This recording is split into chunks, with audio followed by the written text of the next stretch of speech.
While the service of the men during World War I is worth studying, what I find most remarkable is what they do when they return back from the front. And I want to highlight just a couple stories of some of the men who trained and drew commissions here at Fort Des Moines and what they did after the war to impact the communities in which they lived. Start by telling the story of a man named James Morris. James is from Atlanta originally, but after the war comes back to Des Moines, where he purchases the Iowa Bystander, which is the largest African-American newspaper in the state of Iowa. He will be the owner and editor of that newspaper for 50 years until he ultimately passes.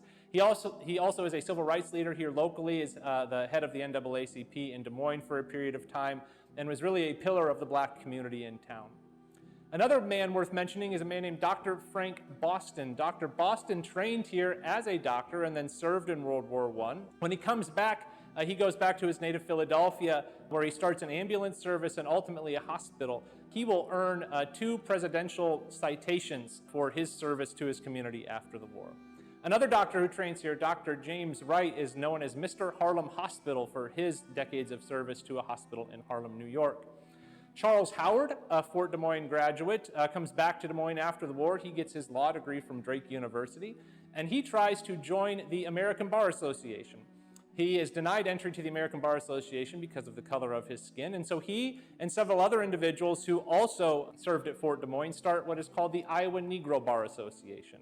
That, over time, will transition into becoming the National Bar Association, which is still the African American Bar Association in use today. And then finally, perhaps our most famous graduate of Fort Des Moines is a man named Charles Hamilton Houston. Charles Hamilton Houston comes back from World War I with a mindset that he's going to spend the rest of his life fighting for people who could not fight for themselves.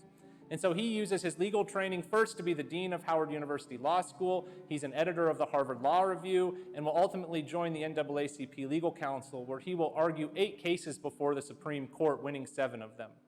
He puts in the wheels in motion for Brown versus Board of Education, but will die before that case reaches the Supreme Court. And so his mentee, Thurgood Marshall, will take up the reins and argue that case, ultimately winning it in 1954.